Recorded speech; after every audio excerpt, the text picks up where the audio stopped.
Hello and welcome back to Topper Brains. Today we will discuss the question answers of Learning the Game first chapter from class 7 Longman New Images. And this story is based on the life of great batsman Sachin Tendulkar. We all know him. हम सब सचिन तेंदुलकर को जानते हैं और हम सब सचिन तेंदुलकर के जैसा बनना चाहते हैं, है ना? तो स्टोरी आपने मिस कर दिया है तो डिस्क्रिप्शन में जा कर के लिंक आप पा जाएंगे और वहाँ से आप वीडियो को अच्छे से देख पाएंगे और समझ पाएंगे। नहीं तो आप प्लेलिस्ट भी विजिट कर सकते हैं जहां आपको और भी सारे क्लास 7 के वीडियोस मिल जाएंगे। तो चैनल पे नए हैं तो जल्दी से सब्सक्राइब कर लीजिए, एक लाइक बटन को दबा करके एक सपोर्ट दिखाइए और अपने दोस्तों के साथ शेयर भी कीजिए। पहला क्वेश्चन को लेते हैं। Was Sachin only interested in batting from the very start? क्या सचिन सिर्फ बैटिंग में ही इंटरेस्टेड था स्टार्टिंग से? Sachin was also interested in bowling from the very start with his batting. वो अपने बैटिंग के साथ साथ बॉलिंग में भी इंटरेस्टेड थे स्टार्टिंग में। How could Sachin perform well at the summer camp trials? Sachin summer camp trial में जब वो गए थे तो वहाँ पे कैसे वो अच्छा परफॉर्म कर पाए? Sachin was very nervous and couldn't perform well in front of Achrekar sir at first. Starting में जब सचिन बैटिंग करने के लिए गया तो वो परफॉर्म नहीं कर पाया आचरेकर सर के सामने, जो कोच थे। अजित रिक्वेस्टेड आचरेकर सर, अजित उसका भाई था सचिन का। Ajit requested Achrekar sir to give him another chance and to move away as his presence was making Sachin nervous. Ajit ने आचरेकर सर को एक बार रिक्वेस्ट किया कि सर एक चांस और दे दीजिए सचिन को और आप और हम लोग यहाँ से दूर चले जाएं, क्योंकि आप अगर यहाँ पे रह रहे हैं तो आपको देख करके, आपके प्रेजेंस को देख करके, आपके रहने से सचिन नर्वस हो रहा है, इसलिए वो अच्छे से बैटिंग नहीं कर पा रहा, परफॉर्म नहीं कर पा रहा। तो प्लीज़ आप थोड़ा सा दूर हट जाइए, सचिन को अकेले में करने दीजिए, खेलने दीजिए। और सर एग्री भी हो गए, sir agreed and Sachin started to hit the ball perfectly and selected. और आचरेकर सर मान गए, थोड़ा दूर जा कर के खड़े हो गए सर आचरेकर सर और सचिन का बैटिंग को देखने लगे। फिर सचिन अच्छे से बॉल को हिट करने लगे और सेलेक्ट भी हुए। ठीक है। क्वेश्चन नंबर 3 है, describe the daily ritual of Sachin and his uniform. Sachin का जो डेली का रूटीन था, रिचुअल था और उसका यूनिफॉर्म था, उसको डिस्क्राइब करना है। The daily routine of Sachin was to wash his one set of clothes as soon as he return from morning session and he would wear them again in the afternoon. Sachin का एक daily routine था कि सचिन जो है अपना एक ही set, उसके पास कपड़े थे, वन सेट क्लोथ था, उसको डेली उसको मॉर्निंग सेशन से जब प्रैक्टिस करके वो घर लौटता था तब उसको वो धोता था। उसके बाद फिर से वो सूख जाने के बाद वो दोपहर के सेशन में जब निकलता था तब वो फिर से वो पहन के जाता था। द पैटर्न, क्योंकि शाम का, इवनिंग का भी सेशन उसका था प्रैक्टिस करने का, 2 सेशन था, एक मॉर्निंग सेशन एक इवनिंग सेशन। तो सुबह मॉर्निंग सेशन में वो प्रैक्टिस करके घर आता था और वो अपना एक सेट जो कपड़ा था उस कपड़े को, प्रैक्टिस वाले कपड़े को वो धोता था, धो करके सूखने के लिए देता था और फिर दोपहर में वो निकलता था इवनिंग सेशन को ज्वाइन करने के लिए, प्रैक्टिस के लिए। तो वही कपड़ा फिर से पहन के जाता था और फिर रात में आकर के फिर उसको धोता था और फिर सुबह वही वाला कपड़ा पहन के जाता था। The pattern was repeated in the evening so that he could use the same क्लोथेज the following morning.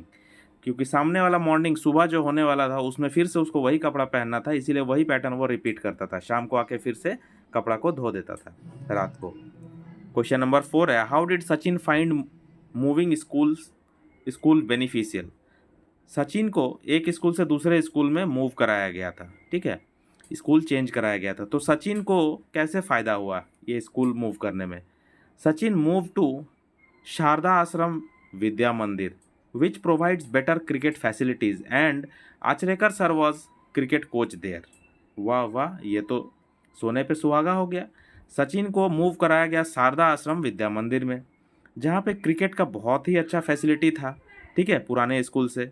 और सबसे बड़ी बात जो थी वो आचरेकर सर वहाँ पे क्रिकेट के कोच थे। तो आचरेकर सर ही उसका बाहर भी कैंप में कोच थे और आचरेकर सर उस स्कूल में भी कोच थे, शारदा आश्रम विद्या मंदिर में। By joining Sharada Ashram school Sachin got opportunity to play competitive matches. तो शारदा आश्रम स्कूल ज्वाइन करने के बाद सचिन को मौका मिलने लगा कॉम्पिटिटिव मैचेस खेलने का। बहुत सारा कॉम्पिटिटिव मैचेस होता था, वो सब खेलने का उसको मौका मिलने लगा regularly, and his game improved rapidly, और उसका गेम जो है वो धीरे धीरे अच्छा होने लगा। क्वेश्चन नंबर 5 है, why was the final incident not a happy occurrence. ठीक है, why was the final incident not a happy occurrence. वो जो फाइनल इंसिडेंस हुआ था जिसके ऊपर आचरेकर जी गुस्सा हो गए थे, आचरेकर सर गुस्सा हो गए थे, वो मतलब कहा जा रहा है कि हैप्पी ऑकरेंस नहीं हुआ, वो खुशनुमा पल नहीं हुआ। ऐसा क्यों? When Sachin's name was duly appeared in the newspaper, जब सचिन का नाम न्यूज़पेपर में आया, Achrekar sir was seriously unhappy with what he had done and told him off for consenting to have extra runs added to his total। तो Achrekar sir को बहुत seriously वो बहुत नाखुश हुए। ठीक है, दुख हुआ उनको, गुस्सा भी हुए, इरिटेट हुए, अनहैप्पी हुए। ठीक है, क्योंकि उनको ये पसंद नहीं आया कि सचिन एक्स्ट्रा रन अपने टोटल में ऐड करने के लिए क्यों दिया, क्योंकि सचिन जो है वो शायद 24 रन ही बनाया था। ठीक है, और 6 रन उसको एक्स्ट्रा ऐड कर दिया गया था। 30 रन मिलने पे पेपर में नाम छपता था उस टाइम मुंबई में, तो वो बहुत बड़ी बात होती थी। Sachin acknowledged his mistake, Sachin ने अपना मिस्टेक को माना, and promised never to allow such a thing to happen again, और वादा भी किया आचरेकर सर से कि नेक्स्ट टाइम से ऐसा नहीं होगा कभी।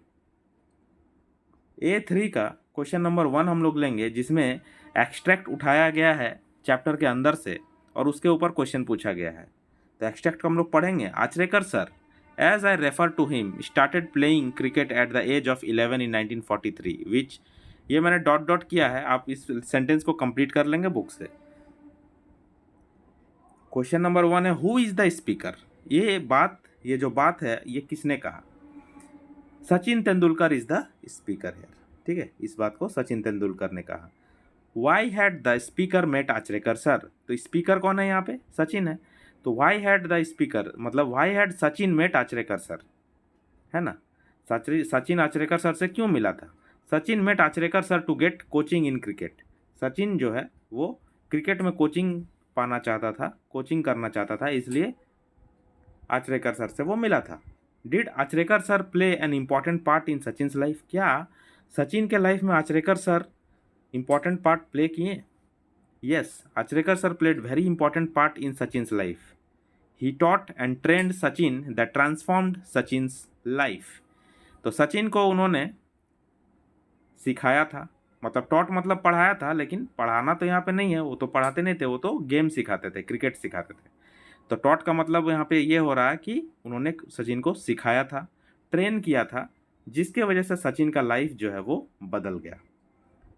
क्वेश्चन नंबर 2 में अगला एक्सट्रैक्ट है जो हम लोग पढ़ेंगे। In the second match I got out for another duck, dot dot dot. आप इस क्वेश्चन को, लाइन को पूरा करेंगे बुक से देख करके। सेकंड मैच में हम फिर से दूसरे डक पे आउट हो गए। डक पे आउट होने का मतलब 0 पे आउट होना। जब हम लोग 0 पे आउट होते हैं तो बोला जाता है वो डक पे आउट हुआ। हु इज द स्पीकर यार, तो यहाँ भी सचिन स्पीकर है, Sachin Tendulkar. What do these lines reflect about the speaker, तो ये यहाँ पे ये जो लाइन्स है ऊपर में, ये स्पीकर के बारे में मतलब सचिन के बारे में क्या दर्शाता है, सचिन के बारे में क्या बताता है ऐसा लाइन? क्योंकि सचिन बहुत अपसेट जैसा था। दूसरे मैच में भी वो 0 पे आउट हुआ, डक पे आउट हुआ। तीसरा मैच में वो अपना खाता खोल पाया, वो भी 6-7 बॉल खेलने के बाद, मतलब पहला रन बना पाया। तो वो बहुत रिलैक्स हुआ था, वो 1 रन मिला था उसका, तो ही मतलब जब वो ऑफ द मार्क हुआ था। He got out for 0 in the first and second match and he got the first run in third match. पहला दोनों मैच में वो 0 पे आउट हुआ, तो तीसरे मैच में पहला रन उसको स्कोर करने मिला। These lines reflect that Sachin was very upset, ये सब लाइन से पता चलता कि सचिन बहुत अपसेट था। And wanted to score run, और वो रन स्कोर करना चाहता था। और he got relieved only after the first run in the third match, वो उसको रिलीव कब हुआ, वो चैन का सांस कब लिया, जब तीसरा मैच में वो उसका पहला रन बना, उसका खाता खोला। This shows his seriousness and attachment towards the game, और ये जो है ये क्या दिखाता है, सचिन कितना सीरियस था और कितना अटैच था क्रिकेट से, गेम के प्रति, वो दिखाता है। Why was the speaker seriously relieve to get off the mark, वही बात हो गया अभी जस्ट हम लोग पढ़े कि सचिन जो है सीरियसली रिलीव हो गया, मतलब बहुत चैन का सांस लिया। क्यों? क्योंकि आपको पता है पहला 2 मैच में वो 0 पे आउट हुआ था, तीसरा मैच में पहला रन लिया, बहुत मुश्किल से लिया, 5-6 बॉल खेलने के बाद उसका पहला रन आया, तब वो बहुत रिलैक्स फील किया। Sachin got out for a duck in the first 2 matches and he survived 7 deliveries to get off the mark. और तीसरा मैच में वो 7 डिलीवरी खेला, 7 डिलीवरीज का मतलब 7 बॉल वो खेला, तब जा करके ऑफ द मार्क हुआ। ऑफ द मार्क होना का मतलब क्या होता है? ऑफ द मार्क होने का मतलब होता है कि अपना खाता खोला, मतलब एक रन लिया, सिंगल लिया, या रन, पहला रन आया उसको। Sachin was worried and upset because of his 2 ducks. Sachin जो है वो अपसेट था, वो वरी भी था, उसके जो 2 डक्स हुए थे, मतलब 2-0 पे आउट हुआ था वो 2 बार। And he got relieved after scoring the first run in the third match. Think and answer, think and answer का क्वेश्चन आप लोग बुक से देख के लिख लेंगे, ठीक है? मैं आंसर डायरेक्ट बता रहा हूँ, आप चाहें तो इसमें ऐड भी कर सकते हैं। थिंक एंड आंसर स्टूडेंट्स को खुद भी लिखना चाहिए, है ना? आप चाहिए तो इसमें ऐड कर सकते हैं, इसमें माइनस भी कर सकते हैं कुछ। Sachin describes a rigorous schedule he had to follow to keep improving his performance and work towards his dream. Sachin अपने सपना को पूरा करने के लिए रिगोरस शेड्यूल पे काम करता था, मतलब बहुत हार्ड शेड्यूल पे वर्क करता था, मेहनत करता था, और अपने आप को इम्प्रूव करने के लिए, परफॉर्मेंस को इम्प्रूव करने के लिए काम करता था। Yes, I believe that following a fixed schedule makes it easier to achieve our goals. हाँ, मुझे ऐसा विश्वास है कि एक फिक्स शेड्यूल बना के उस पर काम करने से हम जब अपना गोल के प्रति आगे बढ़ते हैं, हम अपना एम को पाने के लिए आगे बढ़ते हैं, तब वो आसानी से हम पा सकते हैं। जैसे सचिन इतना हार्ड मेहनत किया, इतना हार्ड लेबर किया, इतना रेगुलर मेहनत किया, डेली प्रैक्टिस किया, तब जा कर के एक दिन वो सफल हो गया, है ना? Regular practice and consistent hard work is the key to success in any field.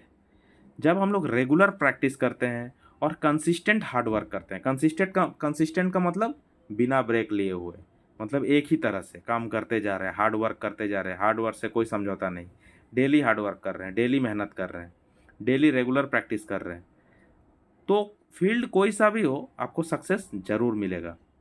आप कुछ भी बनना चाहते हैं लाइफ में, आपको ज़रूर मिलेगा। अगर आप उस दिशा में काम कर रहे हैं, उस दिशा में मेहनत कर रहे हैं, आप उस दिशा में पढ़ाई कर रहे हैं अच्छे से, तो आपका आपका जो एम है, आपका जो लक्ष्य है, वो ज़रूर मिलेगा। If a person is consistent in his work और practice, he gets more confidence and efficiency, thereby improving his performance. जब कोई आदमी कंसिस्टेंट वर्क करता है और प्रैक्टिस करता है, तब उसको ज़्यादा कॉन्फिडेंस मिलता है और ज़्यादा एफिशिएंसी मिलता है। एफिशिएंसी मतलब काम करने का और क्षमता, और उससे क्या होता है? Thereby improving his performance, और उससे उसका परफॉर्मेंस इम्प्रूव होता है ना? This is applicable in all fields to achieve success. ये सारे फील्ड में एप्लीकेबल है, चाहे आप डॉक्टर बनना चाहते हैं, चाहे आप पायलट बनना चाहते हैं, चाहे आप वकील बनना चाहते हैं, चाहे आप क्रिकेटर बनना चाहते हैं, चाहे आप कुछ भी बनना चाहते हैं, आपको हर फील्ड में इसी तरह से कंसिस्टेंट हार्ड वर्क करना होगा, रेगुलर प्रैक्टिस करना होगा, तब आपको सक्सेस मिलेगा। अब वैल्यूएट क्वेश्चन आ जाता है। वैल्यूएट क्वेश्चन का जो बुक में है क्वेश्चन, वो क्वेश्चन आप बुक से देख लेंगे, मैं आंसर डायरेक्ट लिखवा रहा हूँ। इसमें भी आप कुछ चेंज करना चाहें तो चेंज कर सकते हैं, खुद से भी इसमें कुछ लाइंस ऐड कर सकते हैं, आपकी इच्छा है। Yes, resilience is the greatest ability to move on from failure and continue towards our goals.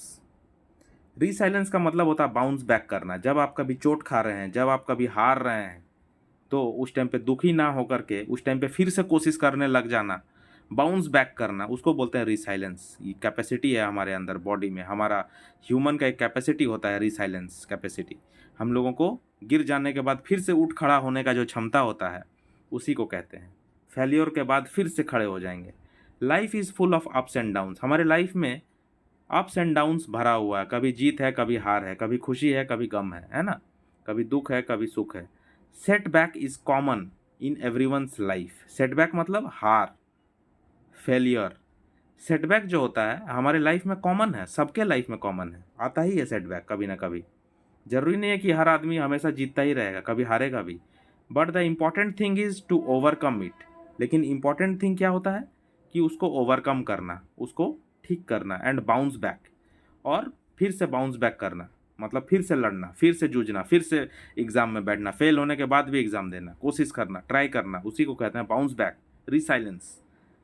We should not give up when setback comes. जब हम लोग हार जाते हैं, जब सेटबैक आता है हमारे पास, तो हम लोगों को गिव अप नहीं करना चाहिए। गिव अप का मतलब हार नहीं मानना चाहिए। We should fight against our bad situation. हम लोगों को अपने बुरे दिनों से, अपने बुरे समय से फाइट करना चाहिए, लड़ना चाहिए, हार नहीं मानना चाहिए। We should not feel demotivated and sad while losing in life. जब हम लोग लाइफ में कभी हार जाएं तो हम लोगों को उदास नहीं होना चाहिए, हम लोगों को डीमोटिवेटेड नहीं होना चाहिए। We should learn from our failures and setbacks. हम लोगों को हमारे फेलियर से सीखना चाहिए, हमारे सेटबैक से सीखना चाहिए। एंड ट्राई अगेन, और हम लोगों को हमेशा ट्राई अगेन करना चाहिए। The regular hard work and consistency will help us to turn our setback into a comeback. और हम लोगों का जो रेगुलर हार्ड वर्क है और कंसिस्टेंसी है हमारा काम करने का, वो हम लोगों को एक दिन मदद करता है हमारा सेटबैक को कम बैक बनाने में। हमारा सेटबैक जो है, हमारा हार जो है, वो एक दिन हमको जीत में बदल के देता है। कौन देता है? हमारा हार्ड वर्क। तो कैसा लगा आपको ये वीडियो? आप कमेंट करके ज़रूर बताइए, और एक लाइक ज़रूर कीजिए वीडियो को, जाते जाते सब्सक्राइब भी कर देना। Thanks for watching the video. Have a nice day.